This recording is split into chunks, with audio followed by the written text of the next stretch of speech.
Para la NSA, pinchar llamadas vía satélite es una táctica básica de lo que se conoce como inteligencia de señales. Los teléfonos Inmarsat transmiten señales directamente a un satélite que está en órbita sobre el Océano Índico, rastreando todas las llamadas que entraban y salían gracias a un inmenso plato que está en el espacio y a su interlocutor con una enorme antena situada en tierra. Las comunicaciones electrónicas están en el aire. Ya vayan de teléfono a teléfono, de satélite a satélite, de radio Inmarsat a radio Inmarsat. Y la NSA las captaba todas con una amplia gama de aparatos electrónicos. La columna vertebral de la comunicación global había pasado de ser unas señales de satélite fácilmente interceptables a unos cables de fibra óptica enterrados bajo el océano. Eso significaba espiar aleatoriamente inmensas cantidades de datos domésticos y de datos internacionales. Las llamadas y los datos de Oriente Medio y del norte de África se recogen y transmiten a un puesto de escucha situado en las colinas a las afueras de Augusta, Georgia. Cuando la NSA empezó a pinchar los cables de fibra óptica y los satélites, la información comenzó a llegar como nunca antes. Según un estudio del Congreso de 2008, algunas fuentes de datos de inteligencia crecen a una tasa de 4 petabytes. Esos son 4.000 billones de bytes por mes, el equivalente a 12 ficheros completos de información nueva por cada ciudadano y cada año. Pero, ¿qué significa todo esto?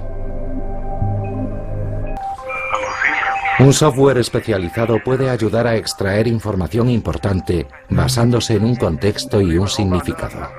Cuando presiona el botón de enviar, el mensaje de Bamford se mezcla instantáneamente con docenas de mensajes de la misma red inalámbrica. Entonces pasa a un centro de telecomunicaciones más grande en la ciudad. Allí las llamadas analógicas de voz se convierten en señales digitales y se envían como pulsos de luz a través de un cable de fibra óptica que se sumerge en el mar del sur de China, en la costa de Malasia. Por el camino, el mensaje de Bamford se mezcla con miles de llamadas, emails y faxes en docenas de idiomas, emitidos desde cientos de ciudades asiáticas.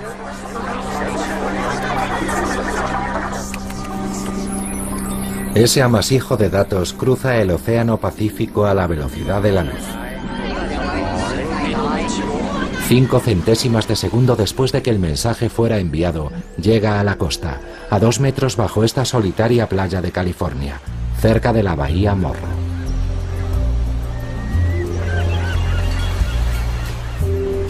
Allí, bajo las gaviotas y los surferos con sus trajes de neopreno, llegan las comunicaciones asiáticas.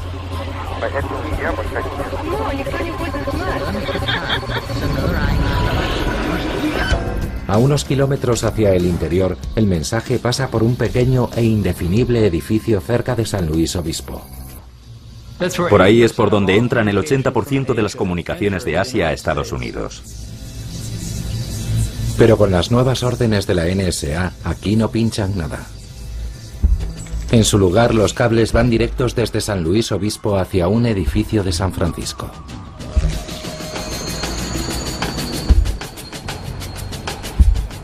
En dicho edificio, el 611 de Folsom Street, está la centralita regional de ATT. Todo el tráfico internacional pasa por la 7ª planta. Y es aquí donde tuvo lugar el cambio crucial. La 7ª planta es también donde se redirige el tráfico doméstico de ATT. Una cacofonía de millones de conversaciones. Llantos y risas, esperanzas y sueños. Emails, faxes, extractos bancarios, reservas hoteleras, poemas de amor, avisos de defunción. Todos ellos enviados dentro de Estados Unidos. Lo único que tienen en común es una razonable expectativa de intimidad.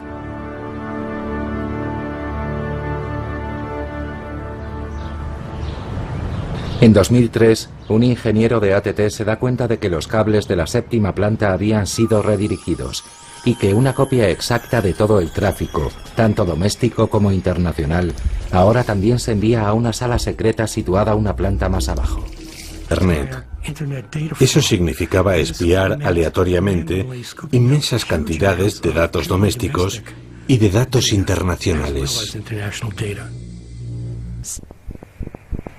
Las llamadas y los datos de Oriente Medio y del norte de África se recogen y transmiten a un puesto de escucha situado en las colinas a las afueras de Augusta, Georgia. Cuando la NSA empezó a pinchar los cables de fibra óptica y los satélites, la información comenzó a llegar como nunca antes. Según un estudio del Congreso de 2008, algunas fuentes de datos de inteligencia crecen a una tasa de 4 petabytes. Esos son 4.000 billones de bytes por mes, el equivalente a 12 ficheros completos de información nueva por cada ciudadano y cada año. Pero, ¿qué significa todo esto? Un software especializado puede ayudar a extraer información importante basándose en un contexto y un significado.